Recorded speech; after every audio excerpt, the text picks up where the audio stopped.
안녕하세요. 개인 투자자분들의 멘토 프로페서 킹입니다. 5월 24일 기술적 분석이 좋은 모닝 브리핑 출발해 보도록 하겠습니다. 자, 일단 미국 같은 경우에는 어젯밤에는 좀 하락 압력을 받는 모습을 보여주고 있죠.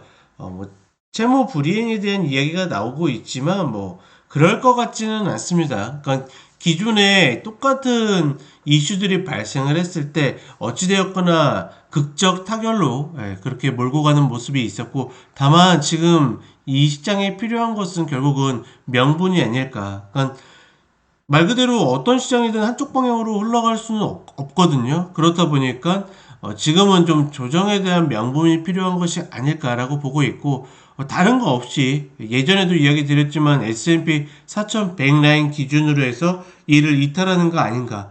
다만 이탈한다 하더라도 그 아래에 좀 지지가 있다라는 거 확인하시면 되겠고, 한국 같은 경우에는 2차 전지를 이제 박스에 가두는지, 어제 이제 장 마감하고 나서 에코프로비엠이 이 시설 투자에 대한 이야기가 나오면서 또 시간 후에 오르는 모습을 보여줬죠.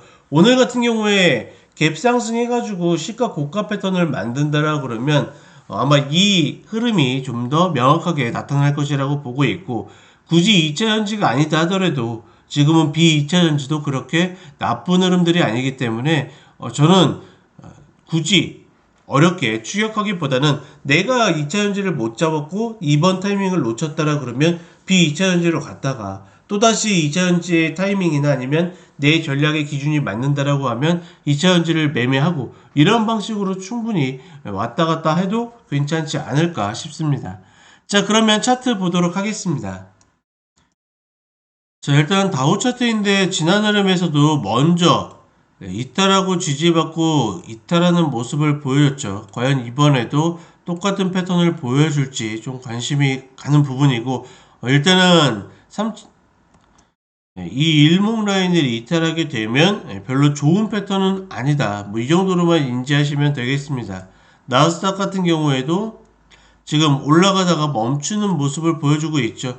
그러니까 위로 이전 고점에 대한 흐름이 분명히 있지만, 모닝 브리핑 때도 한번 이야기 드린 적이 있죠. 지금의 이 패턴은 올라가다가 어떻게 이렇게 있다가 이 올라가다가 다시 내려오는 패턴이 나올 수 있기 때문에 막연하게 저걸 돌파했다라고 해서 매수 추격하기도 어렵다.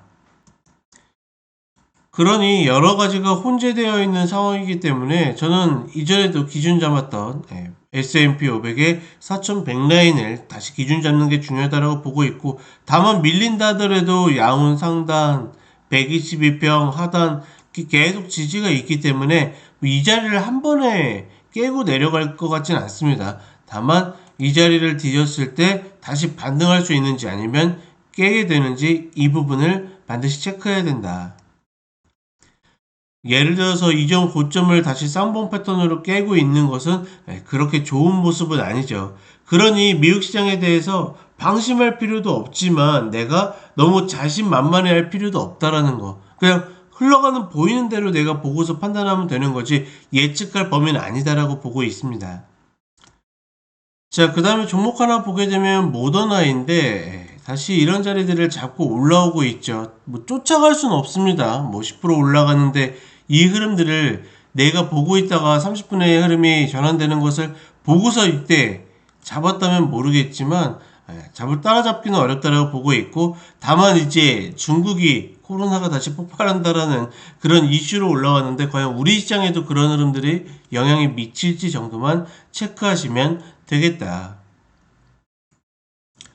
자, 우리 시장 같은 경우에도 크게 언급할 것들이 별로 없습니다. 지금 구간에서 추격하는 것은 제가 이야기 드렸다시피 좀 무리라고 보고 있고, 다만 지수의 흐름이 2차전지에 많이 좌우되고 있고, 반도체도 삼성전자와 SK 하이닉스가 올라오면서 귀여운 부분들이 있기 때문에 이런 쪽을 쫓아갈 수는 없다. 다만 그렇지 않고서 아직까지 저점이나 122평에서 추세 전환을 만드는 종목들은 효율만 보고 충분히 해볼 만한 가치가 있다. 그래서 유튜브 쇼츠로 제가 올려드리는 종목들이 어느 정도 그런 기준을 잡을 수 있는 종목들을 이야기 드리고 있죠. 아직까지 그런 종목들이 많기 때문에 우리가 너무 이쪽에만 목매할 필요는 없다라고 보고 있고, 물론 우리 시장이 2차 전지를 잡지 못한 투자자분들에게 굉장히 어떤 무언의 압박감, 그러니까 저걸 잡아야지 내가 이 시장에서 있는 듯한 느낌을 주는 것은 분명히 맞지만 결국은 제가 봤을 때도 박스로 다시 회귀할 가능성이 높다. 그러니 이번 사이클을 놓쳤다 그러면 다음 사이클을 기다리는 그런 좀 유연한 마음, 넉넉한 마음을 가지고 접근하는 것이 좋다라고 봅니다. 자, 우리 시장 같은 경우에는 저렇게 올라가도 매수 시그널이 별로 없습니다. 뭐냐면 미국하고도 이제 좀 비슷한 형태를 갖고 가고 있는 거죠. 그러니 매수 플레이 입장에서는 조금은 템포를 늦춰가지고 차분하게 내가 노리는 자리만 한다라는 개념으로 접근을 하셨으면 좋겠습니다. 자, 그럼 저는 오전 간단 시황 때 다시 찾아뵙도록 하겠습니다. 감사합니다.